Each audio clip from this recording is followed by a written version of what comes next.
নমস্কার বন্ধুরা, আজকে আমি বানিয়ে দেখাবো ছোলার ঘুগনি। এর জন্য আমি রাত্রেবেলা ছোলা ভিজিয়ে রেখেছিলাম আর এখন সকাল সকাল বানিয়ে নেব ছোলার ঘুগনি। এর জন্য আমি সেদ্ধ করে নিয়েছি। দেখুন, ভালো মতন 1 চামচ লবণ অ্যাড করে ভালো করে সেদ্ধ করে নিয়েছি।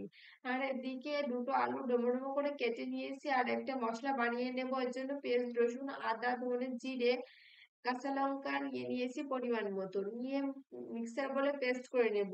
আর এদিকে আমি গ্যাসে কড়াই বসিয়ে দিয়ে পরিমাণ মতন তেল অ্যাড করে দিয়েছি। তেল গরম হয়ে গেলে একটি তেজপাতা মাঝ বরাবর ছিঁড়ে ফোড়ন দিয়ে দেব।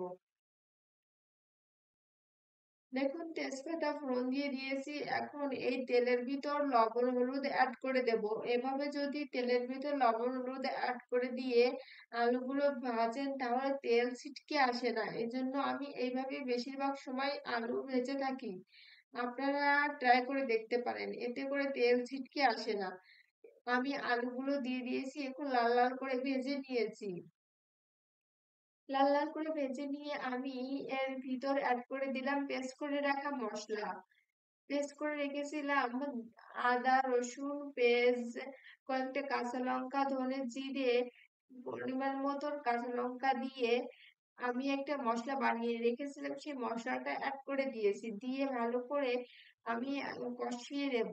যতক্ষণ না পর্যন্ত মশলা থেকে তেল ছেড়ে দিচ্ছে ততক্ষণ পর্যন্ত মশলাটা ভালো করে কষিয়ে নিতে হবে। এই পর্যায়ে আমি দেখুন পরিমাণ মতো লবণ হলুদ অ্যাড করে দিয়ে মিক্সার বোলটা ধুয়ে সামান্য জল অ্যাড করে দিয়েছি। জল অ্যাড করে দিয়ে আবারও মশলাটা কষিয়ে নিচ্ছি। এইভাবে অনবরত নেড়ে চেড়ে মশলাটা ভালো মতন কষিয়ে নিতে হবে। যখন তেল ছেড়ে দিবে এ পর্যায়ে আমি সেদ্ধ করে রাখা ছোলাগুলো অ্যাড করে দিয়েছি। দেখুন, ছোলাগুলো অ্যাড করে দিয়ে আবারও ভালো করে মশলার সাথে কষিয়ে নিতে হবে।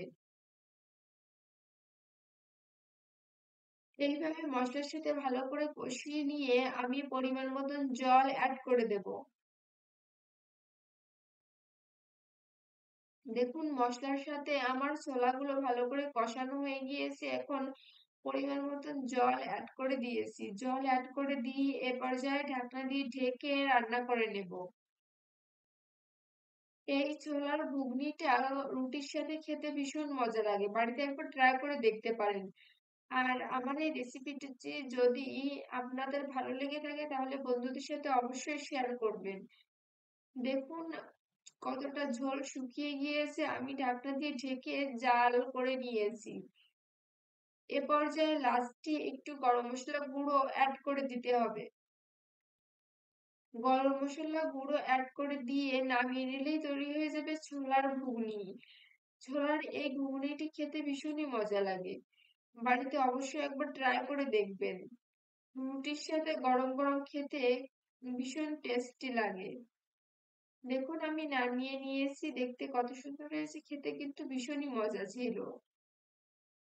আর এদিকে আমি রুটি এবং ছোলার ঘুগনি নিয়ে নিয়েছি সকালবেলার ব্রেকফাস্টে। ভালো লাগলে বাড়িতে অবশ্যই একবার ট্রাই করবেন। ধন্যবাদ সবাইকে।